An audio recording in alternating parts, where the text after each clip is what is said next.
This is a beans recipe that will not break the bank. First, I'll pour some water in my pot. I'll put my already clean beans.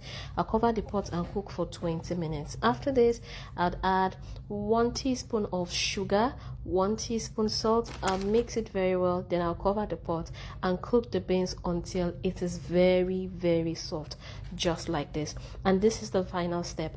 I'll proceed to mash the beans properly until it is very, very mashy, as I will show you in the next slide.